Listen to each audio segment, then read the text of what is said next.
향하여 주는 나의 하나님이시라. 내가 주를 높이고 주의 이름을 찬송하오리니 주는 기사를 옛적에 정하신 뜻대로 성실함과 진실함으로 행하셨음이라. 주께서 성읍을 돌무더기로 만드시며 견고한 성읍을 황폐하게 하시며 외인의 궁성을 성읍이 되지 못하게 하사 영원히 건설되지 못하게 하셨으므로 강한 민족이 주를 영화롭게 하며 포악한 나라들의 성읍이 주를 경외하리이다. 주는 포악자의 기세가 성벽을 치는 폭풍과 같을 때에 빈궁한 자의 요새이시며 환난당한 가난한 자의 요새이시며 폭풍 중에 피난처시며 폭양을 피하는 그늘이 되셨사오니 마른 땅에 폭양을 제함같이 주께서 이방인의 소란을 그치게 하시며 폭양을 구름으로 가림같이 포악한 자의 노래를 낮추시리이다.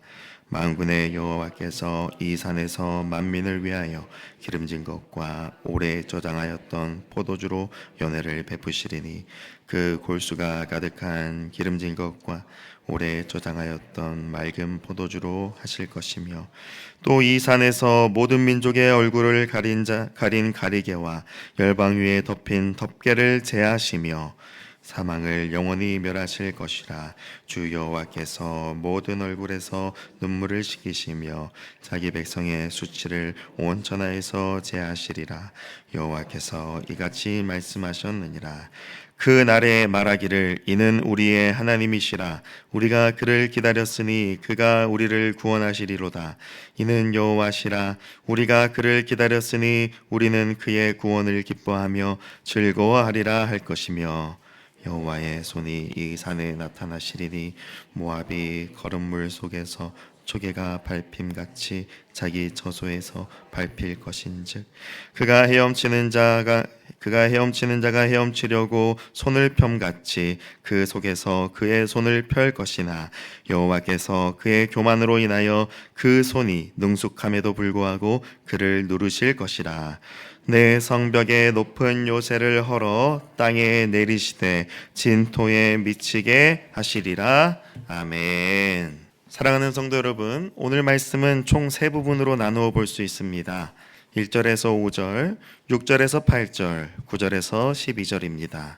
먼저 1절에서 5절은 여호와 하나님을 향한 찬송의 고백이 등장합니다. 1절 말씀에 여호와를 향하여 주는 나의 하나님이시며 내가 주를 높이고 주의 이름을 찬송한다 라고 합니다. 그 이유는 바로 주께서 기사를 옛적에 정하신 뜻대로 성실함과 진실함으로 행하셨기 때문이라고 합니다. 기사는 놀라운 일, 기적과 같은 일을 의미합니다. 그 놀라운 일을 옛적에 정하신 뜻대로 성실함과 진실함으로 행하셨다라고 합니다. 즉 과거에 자기 백성과 맺으셨던 그 약속의 말씀을 성실함과 진실함으로 행하셨다라는 말씀입니다. 여호와 하나님께서 찬송받기 합당하신 이유는 반드시 약속하신 일을 진실하고 성실하게 이루시기 때문입니다. 여호와 하나님께서 정하신 뜻대로 세상 만물을 창조하셨고 지금도 다스리고 계십니다. 지금도 온 우주 만물이 각자의 위치에서 각자의 역할대로 존재할 수 있는 이유는 여호와 하나님께서 창조주로서 그 모든 것들을 다스리시며 운행하고 계시기 때문입니다. 시간과 공간의 주관자께서 지금도 그 지으신 모든 것을 통치하고 계시기 때문에 여호와 하나님은 성실하시고 진실하신 것입니다. 그뿐만 아니라 반드시 약속하신 말씀대로 자기 백성을 부르시고 구원하시기 때문에 찬송받기 합당하십니다. 2절 말씀에 성읍을 돌무더기로 만드시고 견고한 성읍을 황폐하게 하시며 외인의 궁성을 성읍이 되지 못하게 하사 영원히 건설되지 못하게 하셨다 말씀합니다. 그래서 3절 말씀에 강한 민족이 주를 영화롭게 하며 포악한 나라들의 성읍이 주를 경외한다고 합니다. 즉 여호와 하나님께서는 온 세상 나라들을 심판하시고 다스리셔서 자기 백성을 반드시 구원하시는 것입니다. 심지어 그 이방 나라들까지도 여호와께로 돌이켜서 여호와를 영화롭게 하며 경외하는 자들로 만드시는 분이십니다. 택하신 백성이라면 반드시 무슨 일이 있더라도 부르시고 구원하시는 분이십니다. 그래서 여호와 하나님은 성실하시고 진실하시고 찬송받기 합당하시다라는 것입니다. 또한 4절 말씀에 여호와 하나님께서 빈궁한 자와 환난당한 가난한 자에게 요새가 되어주신다고 합니다.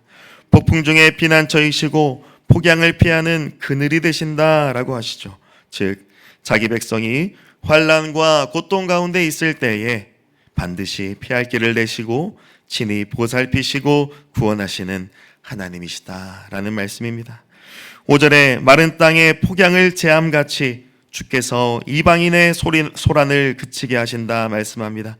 폭양을 구름으로 가림같이 포악한 자의 노래를 낮추신다라고 합니다. 즉 자기 백성을 공격하는 모든 공격으로부터 친히 보호자가 되어주셔서 안전으로 지켜주신다는 말씀입니다. 그렇기 때문에 여호와 하나님은 찬송과 경배를 받기 합당하신 하나님이시다라는 말씀입니다. 사랑하는 여러분, 우리가 여호와 하나님을 찬송하는 이유는 여호와 하나님께서 우리의 창조주이시며 구원주 되시기 때문입니다.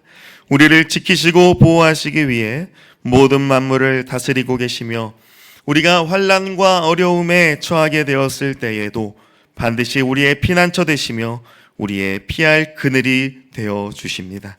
우리 삶에 닥쳐오는 모든 문제와 위기 가운데에도 우리를 건지시고 구원하시고 의의 길로 생명의 길로 인도하여 주십니다.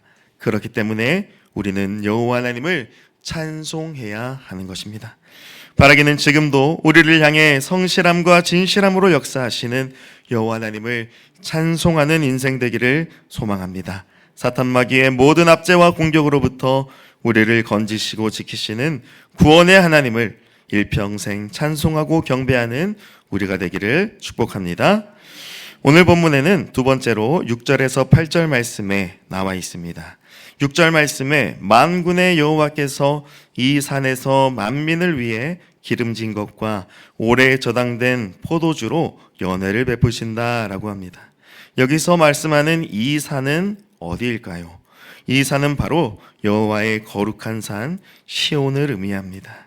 시온은 다름 아닌 여호와께서 강림하시는 곳, 즉 여호와의 약속이 성취되어 자기 백성을 향한 구원을 베푸시는 곳을 상징합니다.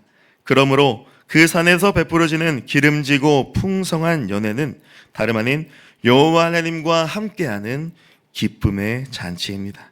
정확히 말하면 여호와께서 보내시는 구원자와 함께 누리는 그 구원의 잔치를 의미합니다. 특별히 포도주가 등장하는데 이 포도주는 유대인들에게 있어서 연회와 잔치의 자리에서 절대 빠질 수 없는 음료입니다. 특별히 신약의 요한복음에서 예수님이 가나의 혼인잔치에서 물이 포도주가 되게 하셨던 장면이 생각납니다. 예수님이 그곳에서 물이 포도주가 되게 하심으로 인해 그곳에 있던 많은 사람이 기쁘고 즐거워하게 되었습니다. 그 포도주는 다름 아닌 이후에 예수님이 자기 백성을 위해 흘리시는 생명의 피라고 말씀하시죠. 즉 구약의 연회에서 베풀어지는 포도주는 신약에 와서 예수 그리스도의 보혈로 말미암아 베푸시는 구속의 은혜를 상징합니다. 엄밀히 말하면 자기 백성의 죄악을 깨끗이 씻으셔서 정결하게 하시는 죄사함의 은혜를 상징합니다. 예수님이 나누신 포도주는 예수님의 십자가 보혈로 성취되며 그것은 곧 우리의 모든 죄악을 더러움을 씻으시는 하나님의 은혜로 성취됩니다. 그 은혜로 말미암아 우리는 죄사함 받고 하나님 나라 잔치에 들어가게 되는 것입니다. 그러므로 오늘 말씀에 여호와께서 포도주로 연회를 베푸신다는 것은 다름 아닌 자기 백성을 죄와 사망에서 반드시 구원하신다는 것을 의미합니다. 구원하셔서 여호와 하나님과 함께하는 그 생명의 나라로 옮기시겠다라는 것을 의미합니다. 심지어 7절 말씀에 또 이 산에서 모든 민족의 얼굴을 가린 가리개와 열방 위에 덮인 덮개를 제하신다라고 하십니다. 이것은 곧 여호와의 구원의 은혜가 이방 나라에까지 미치게 될 것을 의미합니다. 단지 이스라엘뿐만 아니라 이방 나라 가운데에도 하나님께서 택한 백성이라면 그들 위해 구원의 은혜를 베푸셔서 여호와의 구원의 잔치로 초대하실 것임을 의미합니다. 이제는 예수 그리스도의 보혈의 은혜로 말미암아 유대인뿐만 아니라 이방인까지도 구원의 은혜를 받아 누리게 됨을 약속하는 말씀인 것입니다. 엄밀히 말하면 이 약속의 말씀 때문에, 그 덕분에 우리 역시도 예수 그리스도의 십자가 구원의 은혜를 받아 누리게 된 것이죠. 8절 말씀에 결국 그러한 은혜로 인해 사망을 영원히 멸하실 것이라고 말씀하십니다. 예수 그리스도의 구속의 은혜는 죄와 사망 권세를 무찌르신 여호와의 승리 사건을 보여줍니다. 이제 예수 그리스도 안에 있는 자들은 결코 사망에게 왕노릇 당하지 않습니다. 이제 사망의 노예가 되어 살아가는 것이 아니라 영원한 하나님 나라에서 그리스도와 함께 영원한 생명을 가지고 모든 만물을 다스리게 될 것입니다. 사망이 멸하게 되는 것이 우리에게 무슨 유익이 있습니까?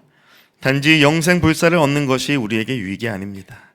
여호와께서 베푸시는 영생의 은혜는 바로 이제 우리가 이 땅에서 죄로 인해 겪어야 할 모든 슬픔과 애통과 아픔과 고통을 제하여 버리시는 그 은혜입니다.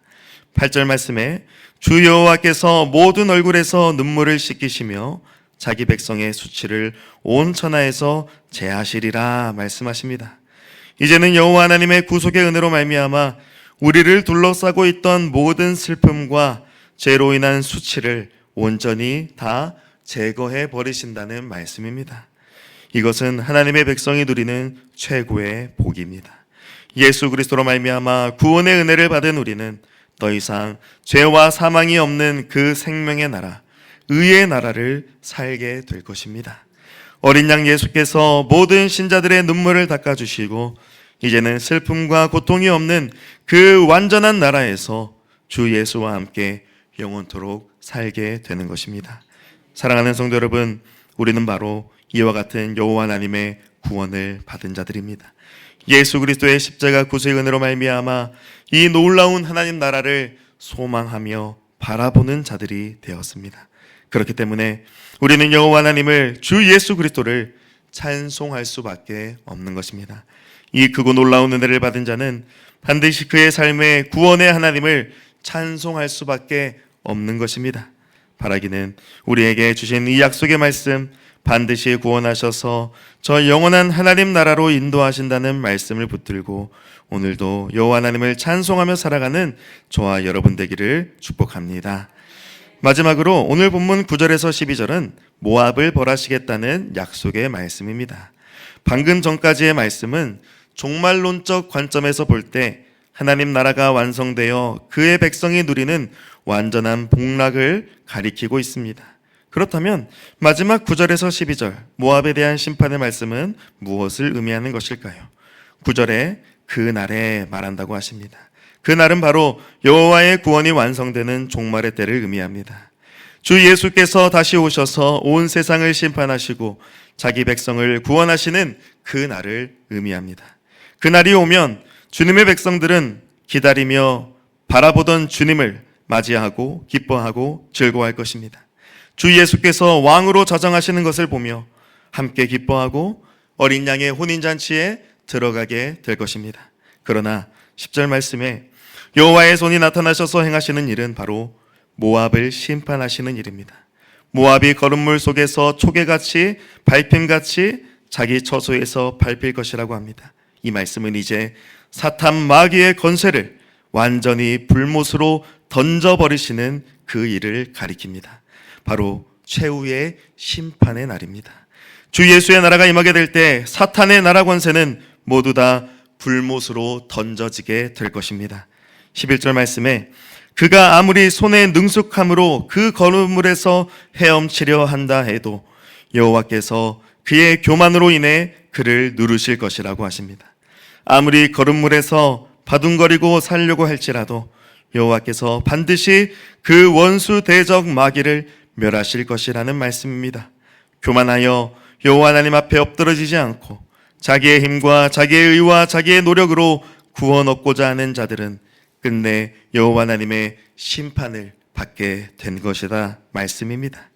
늪에 빠진 사람이 늪에서 헤엄쳐 나오고자 한다면 더 빠르게 깊게 늪으로 빠져들어가듯이 여호와 하나님의 구원을 의지하지 않는 교만한 자들, 내 힘과 내 노력으로 늪에서 빠져나오고자 하는 자들, 그들은 끝내 여호와 하나님의 구원을 받지 못하고 심판받고 멸망당하게 될 것이라는 말씀입니다.